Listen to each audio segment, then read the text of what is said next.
خواب اچھے دیکھنا چاہیں گے تو اس کی مثال ایسی ہی ہے، زندگی بھر اذان کے بعد مسجد آنے کی توفیق سے محروم ہو کر مرتے ہی جنت میں جانا چاہ رہا ہے۔ اذان پہ مسجد آنا نہیں چاہ رہا ہے، مرتے ہی جنت جانا چاہ رہا ہے۔ فرض نماز کے سجدے کی توفیق نہیں مل رہی ہے لیکن سجدے میں موت مانگ رہا ہے۔ محلے کی مسجد آباد نہیں کر رہا ہے، مدینے میں مرنا چاہ رہا ہے۔ تو جیسے یہ تمنائیں فالتو ہوتی ہیں، ایسی ہی دن کی بدعمالیوں کے ساتھ رات کے اچھے خواب کی امید بھی بیکار اور فالتو ہوتی ہے۔ بہت سے لوگ اس مسئلے میں اتنا غلو کر بیٹھے کہ انبیاء کو خواب دکھایا جاتا ہے، اللہ کی طرف سے وحی کا درجہ ہے۔ دیندار سے دیندار آدمی کو، عالم صاحب کو، مفتی صاحب کو بھی خواب آئے، حتیٰ کہ شیخ الحدیث، شیخ التفسیر، محدث کو بھی خواب آئے تو خواب کی بنیاد پر انہیں کوئی فیصلہ لینے کی، خواب کی بنیاد پر کوئی حکم دینے کی، جائز اور ناجائز کا مسئلہ بنانے کی اجازت نہیں ہوتی۔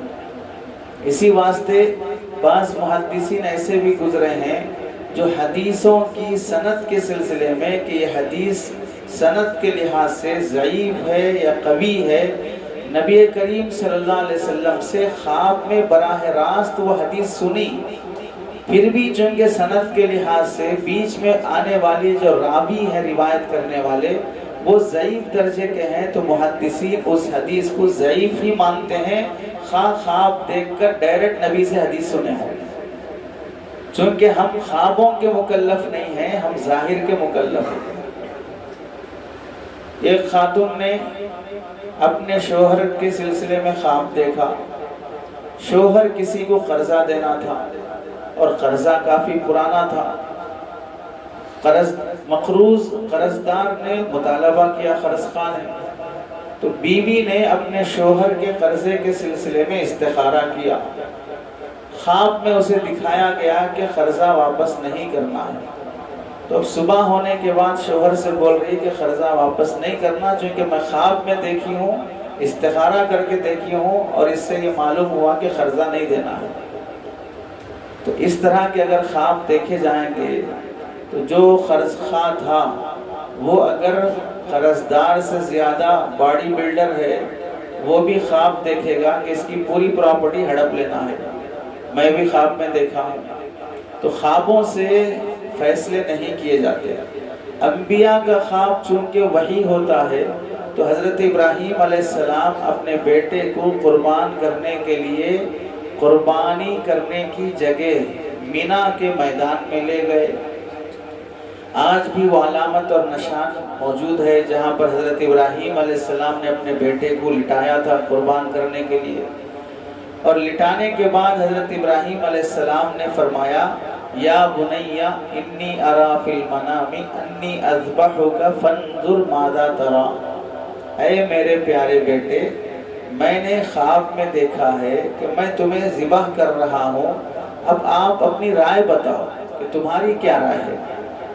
یہاں حضرت تھانوی رحمت اللہ علیہ لکھتے ہیں اللہ کے نبی حضرت ابراہیم علیہ السلام نے جو انداز اختیار فرمایا اس سے دو بڑی بڑی باتیں معلوم ہوئی۔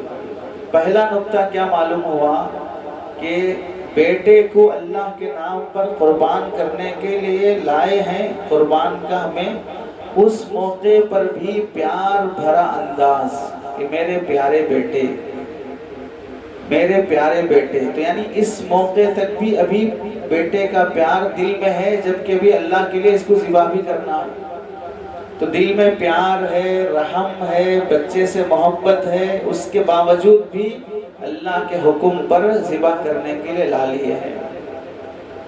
یعنی کہ وہ حضرت ابراہیم علیہ السلام کو بچے سے محبت نہیں تھی، اب حکم ہو گیا تو اس واسطے ذبح کر دے رہے ہیں۔ تو عین ذبح کے موقع پر بھی نبی کا پیار محبت معلوم ہوا۔ دوسری بات یہ معلوم ہوئی ابراہیم علیہ السلام نے بیٹے کو یہ نہیں فرمایا میں نے خواب دیکھا ہے تجھے ذبح کر رہا ہوں، اب تجھے ذبح ہونا ہے، بس ختم، مجھے تیری رائے معلوم کرنا نہیں ہے۔ تو چاہے گا نہیں چاہے گا مجھے اس سے کوئی مطلب نہیں ہے، میں نے خواب دیکھا تجھے ذبح ہونا ہے۔ آرڈر اور حکم کا انداز حضرت ابراہیم علیہ السلام نے نہیں اپنایا۔ اسی لیے حضرت تھانوی رحمۃ اللہ علیہ فرماتے ہیں اپنی اولاد کی تربیت میں والد کے انداز گفتگو کا بہت دخل ہوتا ہے۔ والد اپنے بچے سے کوئی کام کروانا چاہے تو اسے اس انداز سے پوچھے، بیٹا اگر تم یہ کام کر لیتے ہو تو بہت اچھا ہے، تمہارا کیا خیال ہے، ہم یہ کام کر لیں گے، تمہاری کیا رائے ہے، ہم یہ کام کرنا چاہ رہے ہیں۔ اس انداز سے بچے کی تربیت ہوگی تو بچہ نرم زبان، آسان لہجہ قبول کر لیتا ہے حکم کو ماننے میں۔ اور اگر آرڈر اور حکم والی بات رہے گی تو ہر وقت بچے میں فرما برداری کا جذبہ پیدا نہیں ہوتا۔ تربیت کرنے میں یہ انداز بہت قبول انداز ہے۔ تیسری بات یہ معلوم ہوئی بیٹے کو ذبح کرنا کتنا بڑا کام ہے۔ یہ تو ہزاروں سال پہلے کی بات ہے، آج بھی کیا ایسا ہو سکتا ہے کہ کسی کو 10-15 بچے ہو گئے، ایک کو ذبح کر دیں گے تو 14 باقی رہیں گے، 12 ہیں ایک کو ذبح کر دیں گے 11 باقی رہیں گے۔ کیا کسی بچے کے بارے میں آج بھی ماں باپ ایسا سوچ سکتے ہیں؟ نہیں سوچ سکتے۔ بیٹا ایک ہی ہے تو پھر کیسا سوچا جائے گا کہ اسے ذبح کر دیا جائے؟ یعنی 10 بچے ہیں ایک کو ذبح کر دیں تو 9 تو رہیں گے، ایسی سوچ ماں باپ میں نہیں آتی۔ تو اب آپ سوچیں بیٹا ایک ہی ہے تو اس کو ذبح کرنے کی سوچ کیسے پیدا ہوگی؟ تو معاملہ تو بہت بڑا ہے لیکن پیش کرنے کا انداز بہت آسان ہے۔ اس کی وجہ سے بڑی سی بڑی بات، مشکل سے مشکل بات بھی بیٹے کے سامنے بہت معمولی حیثیت سے پیش ہوئی۔ کوئی بڑا معاملہ نہیں ہے، میں نے خواب میں دیکھا ہے کہ تمہیں ذبح کر رہا ہوں، اللہ کی طرف سے ہے، تمہاری کیا رائے ہے بتاؤ۔ ایسا نہیں کہ بٹھا کے ذہن سازی کیے، بیٹا دیکھو ہم سب اللہ کے بندے ہیں، ایک دن مرنا ہے، آخر موت ہے، اگر اللہ کے نام پہ قربان ہو جاتے ہیں تو بہت بڑا ثواب ہے، میں نبی ہوں، اللہ کے حکم کے خلاف نہیں چل سکتا، اور تم نبی کے بیٹے ہو، میری بات اگر نہیں مانو گے تو میری عزت کا کیا ہوگا۔ اتنی ساری تمہید باندھنے کی ضرورت نہیں پڑی حضرت ابراہیم علیہ السلام، کیونکہ تربیت ویسی ہوئی تھی اور گفتگو کا انداز اتنا آسان رہا کہ زیادہ لمبی تمہید باندھنے بغیر بھی بچے کو بات سمجھائی جا سکتی تھی۔ آج بھی بچوں کی تربیت اور نوکروں سے، ماتحتوں سے کام لینے کے سلسلے میں یہی انداز بہتر رہتا ہے کہ آپ ایسا کر لیں تو بہتر ہے، آپ سے کام ہو جاتا ہے تو بہت اچھا ہے۔ چنانچہ حضرت اسماعیل علیہ السلام ابراہیم علیہ السلام کی اس پیشکش پر فوراً قبول ہو گئے، قبول کر لیے اور فرمایا افعل ما تؤمر ستجدنی انشاء اللہ من الصابرین۔ آپ کو جو حکم ملا ہے ابا جان آپ کر گزریے، انشاءاللہ مجھے صبر کرنے والا پائیں گا۔ یہاں نقطہ غور کریں، حضرت ابراہیم علیہ السلام کو اولاد نہیں ہوئی تھی تو اللہ سے دعا مانگی اولاد صالح کی، ولد صالح، نیک صالح بچہ مجھے دے۔ نیک صالح بچہ ہونے کی علامت یہ ہے کہ وہ فرما بردار ہوتا ہے، نافرمان بچہ کبھی صالح نہیں ہو سکتا۔ چنانچہ حضرت نوح علیہ السلام کی نافرمانی جب ان کے بیٹے نے کیا تو اللہ تعالیٰ نے کیا فرمایا، اِنَّهُ عَمَلٌ غَيْرُ صَالِحٍ، اس کا عمل صالح نہیں ہے، اب وہ تمہارا نہیں ہو سکتا۔ نافرمان اولاد نیک نہیں ہو سکتی، چاہے وہ نافرمانی اپنے والد والدہ کی کرے، چاہے وہ نافرمانی اللہ کی کرے۔ بیٹے کے صالح ہونے کی دعا حضرت ابراہیم علیہ السلام نے کی تھی، بیٹا یہاں پر صابر ہونے کے نتیجے کو بتا رہا ہے کہ آپ مجھے صبر کرنے والا پائیں گے۔ تو اس سے دوسری بات کیا معلوم ہوئی، جو اولاد صالح ہوتی ہے وہ صبر سے کام لینے والی ہوتی ہے۔ جلد باز اولاد، بھگدڑ مچانے والی نسل یہ صالح نہیں ہو سکتی۔ حضرت ابراہیم علیہ السلام ذبح کرنے کے لیے جب لٹائے، چاقو گلے پر چلائے تو چاقو نہیں کٹ رہی ہے۔ حضرت ابراہیم علیہ السلام بیزار ہو گئے، چونکہ ابراہیم علیہ السلام کو حکم تھا اذبح، ذبح کرو اپنے بیٹے کو، چاقو کو حکم تھا لا تذبح، ذبح نہیں ہونا ہے۔ تو بیزار ہو کر حضرت ابراہیم علیہ السلام نے چاقو کو پٹخا اور ناراضگی کا اظہار ہوا، چونکہ اللہ کے حکم کی تعمیل میں تاخیر ہو رہی ہے۔ تو حضرت تھانوی لکھتے ہیں چاقو کو اللہ تعالیٰ نے اس وقت گویائی دی، اور اس سے جب بیزارگی ہوئی کہ بھئی تم کیوں نہیں کاٹ رہی ہو، تو چاقو نے کہا ابراہیم آپ اپنا کام کیجئے، میں اپنا کام کر رہی ہوں، آپ کو حکم ہے ذبح کرنے کا، مجھے حکم ہے ذبح نہ کرنے کا، آپ اپنا حکم پورا کیجئے، میں اپنا حکم پورا کر رہی ہوں۔ یہاں سے معلوم ہوا اللہ تعالیٰ نے اسباب ظاہرہ میں جو اثر رکھا ہے حقیقت میں وہ اللہ کے حکم سے ہے۔ یعنی ہم جو کہتے ہیں چاقو اس وقت تک نہیں کٹتی جب تک کہ اللہ کا حکم نہ ہو، تو اب جو کچھ بھی اسباب کا اثر ظاہر ہو رہا ہے اللہ کے حکم کی وجہ سے ظاہر ہو رہا ہے، اللہ کا حکم نہیں ہے تو دنیا کی کوئی چیز کام نہیں کر سکتی۔ یہاں سے ہم کو یقین کی دولت بھی ملتی ہے کہ اللہ کا حکم ہوا پانی کو ڈبونے کا، تو فرعون کو پانی نے فرعون کو ڈبویا۔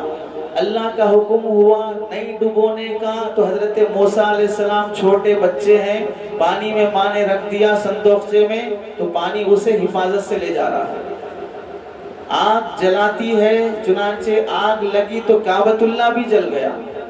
حجاج بن یوسف کے زمانے میں کعبۃ اللہ بھی جلا ہے، لیکن جلنے کا حکم نہیں ہے، تو پھر اس موقع پر ابراہیم علیہ السلام کو بھی آگ نہیں جلاتی ہے۔ اس سے معلوم ہوا کہ اشیاء ظاہرہ میں اللہ تعالیٰ نے اثر رکھا ہے تو اثر ہوتا ہے، اگر اثر نہیں رکھا تو اثر ظاہر نہیں ہوتا۔ اب یہاں ایک چیز ہم کو سمجھنا ہے، ابراہیم علیہ السلام بیٹے کو ذبح کرنے تیار ہو گئے، بیٹا ذبح ہونے تیار ہو گیا، اور دونوں ذبح کے لیے لیٹ گئے، ذبح کے لیے چاقو بھی چلا دیے۔ دونوں کے عمل میں سب سے زیادہ تعجب کس کے عمل سے ہے؟ بیٹے کو ذبح کر دینا، باپ کا یہ کام عجیب ہے، یا بیٹے کا جس کی 9 10 سال 13 سال کی عمر ہے اس کا ذبح ہونے کے لیے تیار ہو جانا یہ عجیب ہے؟ دونوں میں سے کس کا عمل عجیب ہے؟ تعجب کے لحاظ سے اگر دیکھا جائے تو حضرت اسماعیل علیہ السلام کا عمل عجیب ہے۔ ابراہیم علیہ السلام نبی بن چکے تھے، انہیں خلیل اللہ ہونے کی بشارت مل چکی تھی، اور کامل اتباع اور اللہ سے دوستی خواب میں ذبح کی حقیقت سب دکھا دیے تھے۔ اب فرما برداری کے علاوہ کوئی راستہ نہیں ہے، تو حضرت ابراہیم علیہ السلام کمال درجے کو پہنچ چکے تھے۔ اب ویسے نبی کا اطاعت کر لینا بمقابل 13 سال کا بچہ جو نبی بھی نہیں بنا ہے، عقل کامل بھی نہیں ہوئی ہے، وہ ذبح ہونے کے لیے چوں و چرا کیے بغیر تیار ہو جانا، یہ زیادہ عجیب بات ہے۔ تو دونوں کے معاملے میں حضرت ابراہیم علیہ السلام سے زیادہ اسماعیل علیہ السلام کا ذبح ہونے کے لیے تیار ہو جانا یہ تعجب کی بات ہے۔ چنانچہ یہیں سے معلوم ہوتا ہے کہ بڑی عمر آنے کے بعد کسی کام کو انجام دے لینا، اس کے مقابلے میں چھوٹی عمر سے ہی آدمی کی تربیت ایسی ہونا کہ وہ بڑے سے بڑے کام کو برداشت کر سکے، یہ زیادہ عجیب بات ہوتی ہے۔ چنانچہ اگر کوئی مثال کے طور پر آپ سے پوچھے، حضرت علامہ اقبال رحمۃ اللہ علیہ کے بارے میں مشہور ہے، حضرت عباس رضی اللہ تعالیٰ عنہ کے بارے میں مشہور ہے، حضرت عباس رضی اللہ تعالیٰ عنہ سے پوچھا گیا کہ آپ بڑے ہیں یا نبی کریم صلی اللہ علیہ وسلم بڑے ہیں؟ تو حضرت عباس رضی اللہ تعالیٰ عنہ نے جواب دیا، بڑے تو نبی کریم صلی اللہ علیہ وسلم ہیں، بس پیدائش میں میں ان سے پہلے پیدا ہو گیا۔ اب یہ جواب دینے کا انداز کس قدر ادب پر مشتمل ہے۔ یہ بولتے کہ میں نبی سے بڑا ہوں تو ہو سکتا ہے کہ بے ادبی ہو جائے، حالانکہ بڑے تو چچا ہی ہیں، بھتیجا چھوٹا ہی ہوتا ہے، لیکن نبوت کی نسبت سے جواب دینے کا انداز یہ ہے۔ ایسے ہی یہ جواب دینے کا انداز حضرت عباس رضی اللہ تعالیٰ عنہ کا۔ دوسرا، اگر 10 سال کے بچے کی تربیت ایسا ہو جائے کہ وہ اس بچے سے جب پوچھا جائے بیٹے بتاؤ تمہارے بھائی بہن کتنے ہیں؟ 4 بھائی بہن ہیں، تم بڑے ہو؟ تو اب وہ بچہ یہ کہنے لگا بڑے تو اللہ ہیں، ہم سب چھوٹے ہیں، میرے بھائیوں میں عمر کے لحاظ سے میں بڑا ہوں۔ تو یہ جواب دینے کا انداز، اگر بچہ یہ جواب دیتا ہے تو ظاہر سی بات ہے آدمی جلد متاثر ہوتا ہے۔ تو تربیت کے لحاظ سے چھوٹی عمر سے ہی ایسے کارنامے کرنا جس سے تربیت کا اثر ظاہر ہوتا ہے، یہ بہت بڑی عجیب بات ہوتی ہے۔ چنانچہ حضرت ابراہیم علیہ السلام ذبح کرنے کے لیے لٹا دیے، تو یہاں ایک سوال یہ ہوتا ہے کہ کیا اتنا بڑا کام بڑھاپے کی عمر میں ایک بیٹا ہوا، بڑی منتوں اور دعاؤں کے بعد ابراہیم علیہ السلام اپنی ہوش اور حواس عقل کے ساتھ یہ کام کیا، یا اللہ کے سامنے مجبور ہو کر اب کوئی راستہ نہیں ہے کرنا ہی پڑے گا، مان نہ مان زبردستی سے مغلوب العقل ہو کر بدحواسی میں بدہوشی میں کہ مجھے اب ہوش ہی نہیں ہے میں کیا کام کر رہا ہوں، ایسی حالت میں نعوذ باللہ حضرت ابراہیم علیہ السلام نے بیٹے پہ چاقو چلائی۔ چونکہ بدحواسی میں مغلوب العقل ہونے کی حالت میں کوئی کام کیا جائے وہ بہت زیادہ قابل تعریف کام نہیں ہوتا ہے۔ ہوش اور حواس کے ساتھ اگر کوئی کام کیا جائے اور وہ بہت بڑا کارنامہ ہو، عجیب بات ہو، تو وہ زیادہ قابل تعریف ہوتی ہے۔ ابراہیم علیہ السلام کا اپنے بیٹے پر چاقو چلانا مغلوب العقل مدہوشی کی حالت میں نہیں تھا، پوری ہوش اور حواس کے ساتھ تھا۔ دلیل کیا ہے اس کی؟ 3 باتیں اس کی دلیل ہیں۔ پہلی دلیل، نبی کبھی بھی کوئی کام مغلوب العقل ہو کر مدہوشی کی حالت میں نہیں کرتا۔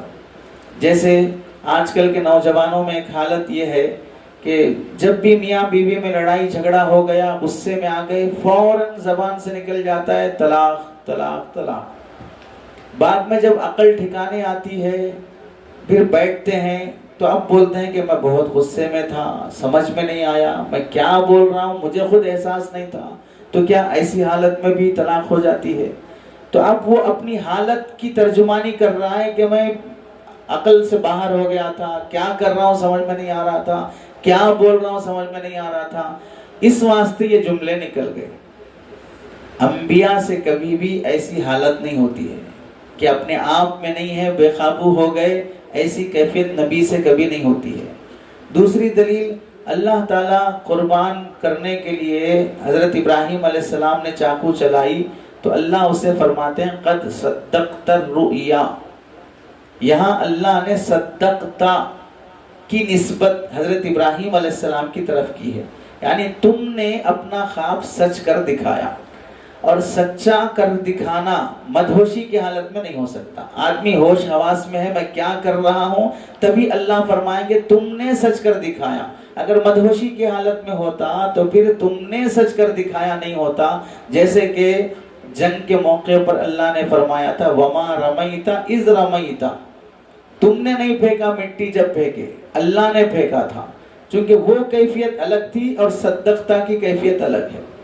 تیسری دلیل یہ ہے کہ ابراہیم علیہ السلام کے اس واقعے کو اللہ تعالیٰ فرماتے ہیں ان ھذا لہو البلاء المبین، بیٹے کو ذبح کرنا یہ بہت بڑا امتحان تھا، بہت بڑا امتحان تھا بیٹے کو ذبح کرنا۔ اللہ جب فرما رہے ہیں اس کو بڑا امتحان ہوش اور حواس میں ہوتا ہے، مدہوشی کی حالت میں امتحان نہیں ہوتا۔ تو اس سے معلوم ہوا کہ حضرت ابراہیم علیہ السلام ہوش اور حواس کی حالت میں اپنے بیٹے کو ذبح کرنے کا کام انجام دیے۔ آگے یہاں پر ہم کو یہ سمجھنا ہے کہ قربانی کی ابتدا ابراہیم علیہ السلام کے اس واقعے کے بعد سے ہوئی، یعنی امت مسلمہ کے لیے۔ اس سے پہلے بھی قربانی تھی، لیکن قربانی کی یہ شکل نہیں تھی جو شکل آج کل ہمارے یعنی امت مسلمہ میں حضرت نبی کریم صلی اللہ علیہ وسلم کے آنے کے بعد سے پائی جا رہی ہے، یعنی دمبا ذبح کرنا، گائے ذبح کرنا وغیرہ۔ تو اس میں اللہ تعالیٰ نے کیا فرمایا کہ حضور صلی اللہ علیہ وسلم کو بھی حکم دیا گیا کہ ملت ابراہیمی کی اتباع کرو، ملت ابراہیمی کی اتباع کرو۔ یہاں غور کرنے کی بات ہے، ہماری نبی کریم صلی اللہ علیہ وسلم کی شریعت آنے کے بعد تمام نبیوں کی شریعتیں منسوخ ہو گئی. پھر اللہ تعالیٰ کیوں فرما رہے ہیں کہ پیچھے جا کے ابراہیم علیہ السلام کی شریعت کی اتباع کرو؟ جب ساری شریعتیں ختم ہو گئی ہیں تو یہیں سے اتباع ہوگی جو کچھ بھی ہوگی. پھر ابراہیم علیہ السلام کی ملت کی اتباع کرنے کا حکم کیوں دیا جا رہا ہے؟ اس کی وجہ یہ ہے، دو وجہ ہیں. ایک وجہ حضرت ابراہیم علیہ السلام کی نسل سے دو سلسلے چلے ہیں، ایک بنی اسرائیل، دوسرا بنی اسماعیل. ایک بنی اسرائیل، دوسرا بنی اسماعیل. بنی اسرائیل میں جتنے نبی آئے ہیں ان سارے نبیوں کی شریعت منسوخ ہو چکی ہمارے نبی آنے سے.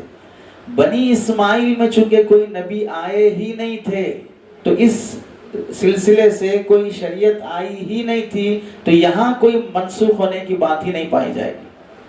حضرت ابراہیم علیہ السلام کے دو سلسلے جو چلے ہیں، بنی اسرائیل حضرت اسحاق علیہ السلام، یعقوب علیہ السلام، یوسف علیہ السلام، حضرت لقمان علیہ السلام، حضرت داؤد علیہ السلام، سلیمان علیہ السلام، حضرت موسیٰ علیہ السلام، حضرت عیسیٰ علیہ السلام، یہ سارے انبیاء بنی اسرائیل سے ہیں. تو ادھر کی شریعتیں منسوخ کر دی گئی ہیں. بنی اسماعیل میں چونکہ کوئی نبی آیا ہی نہیں ہے تو یہاں کی شریعت کے منسوخ ہونے کی بات ہی نہیں ہے. اور دوسری وجہ یہ ہے کہ ابراہیم علیہ السلام کی شریعت میں اور محمد صلی اللہ علیہ وسلم کی شریعت میں بہت سی باتیں ایسی ہیں جو ملتی جھلتی ہیں.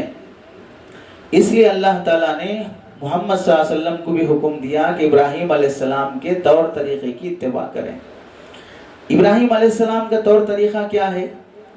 قربانی ابراہیم علیہ السلام کے طریقوں میں سے ایک طریقہ ہے.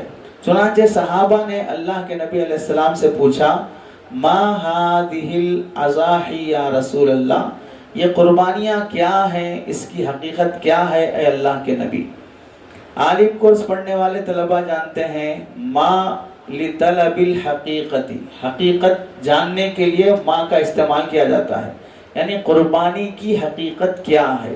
تو اللہ کے نبی علیہ السلام کا جواب دیکھیں، غور سے سنیں گے تو بہت بڑی حکمت معلوم ہوگی نبی کریم صلی اللہ علیہ وسلم کے اس جواب سے کہ آپ صلی اللہ علیہ وسلم کیا فرماتے ہیں؟ قربانی کی حقیقت کیا ہے؟ سنت ابیکم ابراہیم، تمہارے والد ابراہیم علیہ السلام کی سنت ہے. ماں سے، لفظ ماں سے حقیقت معلوم کرنے کے لیے سوال کیا جاتا ہے. تو نبی کریم صلی اللہ علیہ وسلم کی حقیقت، نبی کریم صلی اللہ علیہ وسلم کے جواب کا کیا مطلب ہوا؟ تمہارے والد ابراہیم علیہ السلام کا طریقہ یہ قربانی کی حقیقت ہے. تو ابراہیم علیہ السلام کا طریقہ کیا تھا؟ سوال ہوا قربانی کی حقیقت کیا ہے؟ جواب ہو رہا ہے تمہارے نبی ابراہیم علیہ السلام کا طریقہ. اب یہ نبی ابراہیم علیہ السلام کا طریقہ کیا ہے قربانی کے سلسلے میں؟ طریقہ ایک چیز، ابراہیم علیہ السلام کا فعل کیا تھا قربانی سے متعلق؟ ابراہیم علیہ السلام کا فعل بکرا ذبح کرنا تھا، دمبا ذبح کرنا تھا؟ یہ تو نہیں ہو سکتا، اس واسطے کہ ابراہیم علیہ السلام بیٹے کو ذبح کرنے لے گئے، بیٹے کو لٹائے، بیٹے کو ذبح کرنے کی نیت سے چاقو بھی چلائے. دمبا ذبح کرنے کی نیت تو ابراہیم علیہ السلام کی کبھی تھی ہی نہیں ہے. تو ابراہیم علیہ السلام کا طریقہ دمبا ذبح کرنا نہیں تھا بلکہ بیٹا ذبح کرنا تھا. تو اب سنت ابیکم ابراہیم کا مطلب ہوگا قربانی کی حقیقت الاضحیۃ ذبح الولد، قربانی کی حقیقت یہ ہے کہ بیٹے کو ذبح کرنا، کیونکہ ابراہیم علیہ السلام کا وہی طریقہ تھا جو قربانی کے موقع پر ہوا، بیٹے کو ذبح کیا اللہ کے حکم پر. تو اب پھر سوال یہ ہوگا کہ اللہ کے نبی نے فرمایا سنت ابیکم، تمہارے والد کی سنت. اور سنت کسے کہتے ہیں؟ سنت کہتے ہیں ما واظب علیہ، جس پر پابندی کی جائے اسے سنت ہے. ابراہیم علیہ السلام نے بیٹے کو ذبح کرنے کی پابندی تو نہیں کی ہے، ایک مرتبہ کا واقعہ ہوا ہے، تو پھر یہ سنت کیسے ہوگا؟ تو بیٹے کو ذبح کرنا سنت بھی نہیں ہو سکتا. پھر سنت کیا ہوا؟ سنت یہ ہوا ابراہیم علیہ السلام کی طریقے کی وضاحت یہ ہوگی. ابراہیم علیہ السلام کا سب سے اعلیٰ درجے کا طریقہ تھا وہ ہے اسلام نفس، اپنے آپ کو قربان کر دینا، اپنے آپ کو پیش کر دینا. قربانی میں اسلام نفس کیسے پایا گیا؟ اللہ تعالیٰ فرماتے ہیں اذ قال له ربه اسلم قال اسلمت لرب العالمین. اللہ نے جب فرمایا حضرت ابراہیم سے کہ میری بات مان لو تو حضرت ابراہیم نے فرمایا میں مان لیتا ہوں. فرما برداری، اپنے آپ کو اللہ کے حکم کے تابع کر دینا، یہ سب سے بڑی سنت ہے ابراہیم علیہ السلام کی. وہ ایک سنت ظاہر ہوئی ہے قربانی کے ذریعے سے. قربانی ہی ابراہیم علیہ السلام کا طریقہ نہیں ہے. جب بھی اللہ کا حکم آئے تو اس حکم کے آگے سر جھکا دینا یہ ابراہیم علیہ السلام کی سنت ہے. اسی سنت میں سے ایک سنت قربانی بھی ہے جس میں حکم آیا تو تیار ہو گئے. چنانچہ یہاں اسلام نفس کیا ہے؟ آپ سمجھیں کہ اگر اللہ تعالیٰ ابراہیم علیہ السلام کو بڑھاپے کی عمر میں اولاد دینے کے بعد بچے کو ذبح کرنے کا حکم دینے کے بجائے اگر ابراہیم علیہ السلام کو یہ حکم دیتے کہ تم ذبح ہو جاؤ، تم قربان ہو جاؤ میرے لیے، تو ابراہیم علیہ السلام کا اللہ کے نام پر قربان ہو جانا آسان تھا بیٹے کو ذبح کرنے کے مقابلے میں. اس واسطے کہ خودکشی، اپنے آپ کو مار لینا ایک وقت کی بات ہے. فنا ہو جائیں گے، چلے جائیں گے، کوئی مسئلہ نہیں ہے، حکم اللہ کے حکم پر ہی تو جا رہے ہیں. لیکن بڑھاپے کی عمر میں معصوم اولاد کو جو بڑی دعاؤں کے بعد پیدا ہوئی ہے اسے اپنے ہاتھ سے ذبح کرنے کا حکم دینا یہ ایک بار کی موت نہیں ہے، بار بار کی موت ہے. چنانچہ بالفرض اللہ نہ کرے کہ حضرت اسماعیل علیہ السلام ذبح ہو جاتے تو آپ بتائیے وہ بوڑھا باپ جب وہ بیٹا یاد آتا تو تڑپتا یا نہیں تڑپتا؟ ہر دن کی موت ہوتی پھر، ہر دن کی فنا ہوتی پھر. تو آسان تھا اپنے آپ کو قربان کر دینا بیٹے کو قربان کرنے کے مقابلے میں. تو حضرت ابراہیم علیہ السلام نے یہاں پر بھی اپنے آپ کے قربان کر دینے کے مقابلے میں جو حکم مشکل ہے اولاد کو ذبح کرنا، اس حکم کو ماننے کے لیے بھی تیار ہو گئے. اسے کہتے ہیں اسلام نفس، فناء نفس، فدائے نفس، کہ اپنے آپ کو اللہ کے حکم کے لیے فنا کر دو. اور یہاں فنا کیا ہے؟ تمہارا ذبح ہونا کوئی کمال نہیں ہے، اللہ کے حکم پر اپنے بیٹے کو ذبح کرنے کے لیے تیار ہو جاؤ، یہ فناء نفس ہے، یہ بڑا کمال ہے. اسی واسطے حضرت تھانوی فرماتے ہیں کہ ابراہیم علیہ السلام کا بیٹے کو ذبح کرنے کے لیے تیار ہو جانا یہ بہت بڑا کمال درجے کا عمل ہے، کوئی شخص تیار نہیں ہو سکتا. چنانچہ آپ دیکھیں بنی اسرائیل کو اللہ نے ایک موقع سے فرمایا تھا وَلَوْ أَنَّا كَتَبْنَا عَلَيْهِمْ أَنِ اقْتُلُوا أَنفُسَكُمْ أَوِ اخْرُجُوا مِنْ دِيَارِكُمْ مَا فَعَلُوهُ إِلَّا قَلِيلٌ مِّنْهُمْ. اگر ان لوگوں کو یہ حکم دیا جاتا کہ تم اپنے آپ کو قتل کر لو، کوئی قتل کرنے واسطے تیار نہیں ہوتا، اپنے آپ کو قتل کرنے کے لیے بھی تیار نہیں ہوتے. تو ابراہیم علیہ السلام کو حکم ہوتا تو وہ تو پہلے تیار ہو جاتے. بیٹے کو ذبح کرنے کا حکم ملا، یہ بہت بھاری حکم ہے. جب ابراہیم علیہ السلام بیٹے کو ذبح کرنے والا بھاری حکم ماننے کے لیے بھی تیار ہو گئے تو اپنے آپ کو قتل کرنا تو اس سے چھوٹا حکم ہے، اس کے لیے بدرجہ اولا تیار ہو جائیں گے. تو یہاں سے معلوم ہوا کہ اشد کے تحت میں اخف بھی داخل ہوتا ہے، یعنی بڑی قربانی دینے والا شخص چھوٹی قربانی کے لیے بھی بدرجہ اولا تیار ہو جاتا ہے. بڑی قربانی کے تحت میں چھوٹی قربانی بہر صورت داخل ہوئی جاتی ہے. اب یہاں حیوان ذبح کرنا یعنی جانور ذبح کرنا قربانی کی حقیقت کس درجے ہوئی، کیسے ہوئی؟ ابراہیم علیہ السلام کا طریقہ جانور ذبح کرنا یہ سنت کیسے بنا؟ جبکہ ابراہیم علیہ السلام بیٹے کو ذبح کرنے کے لیے چلے تھے، ارادہ بھی نہیں تھا جانور ذبح کرنے کا، لیکن ہم سب لوگوں کے لیے سنت بیٹا ذبح کرنا نہیں ہے، جانور ذبح کرنا ہے. تو ابراہیم علیہ السلام کا بیٹا ذبح کرنا وہ ہوا عمل جس کو اللہ کے نبی اللہ نے فرمایا قد صدقت الرؤیا. اور ہم جو کر رہے ہیں وہ اولاد ذبح نہیں کر رہے ہیں بلکہ جانور ذبح کر رہے ہیں. تو ابراہیم علیہ السلام کی سنت ہوئی بیٹا ذبح کرنا اور ہماری سنت ہے جانور ذبح کرنا، تو دونوں ایک ساتھ نہیں ہوئے تو سنت ابیکم ابراہیم کیسے ہوا؟ ابراہیم علیہ السلام نے تو بیٹا ذبح کیا تھا اپنے فعل اور ارادے سے، اور ہم جو اپنے فعل اور ارادے سے کر رہے ہیں وہ جانور ذبح کر رہے ہیں، تو دونوں سنت کیسے ہوئے؟ اسے بہت بڑا نقطہ علماء لکھتے ہیں، ابراہیم علیہ السلام نے بھی اللہ کے حکم پر بیٹا ذبح کیا، یعنی کرنے کے لیے تیار ہو گئے، گویا کہ اللہ کی نظر میں تو وہ ذبح ہو ہی گیا۔ اسی واسطے اسماعیل علیہ السلام کا لقب کیا ہے؟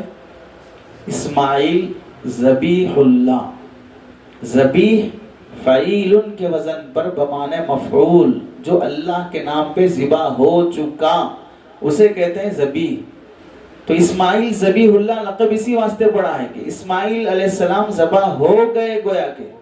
تو ابراہیم علیہ السلام نے اللہ کے حکم پر گویا کے بیٹے کو ذبح کر دیا، اور ہم بھی اللہ کے حکم پر جانور ذبح کر رہے ہیں، تو دونوں میں علت مشترکہ ہوئی اللہ کا حکم۔ وہاں بھی حکم تھا، یہاں بھی حکم ہے، تو حکم پورا کرنے کے لیے ابراہیم علیہ السلام بیٹے کو لٹا دیے، ہم حکم پورا کرنے کے لیے جانور لٹا دیے۔ اللہ ابراہیم علیہ السلام کو جو ثواب بیٹا ذبح کرنے پر دے گا، اس امت کو جانور ذبح کرنے پر وہ ثواب دے گا۔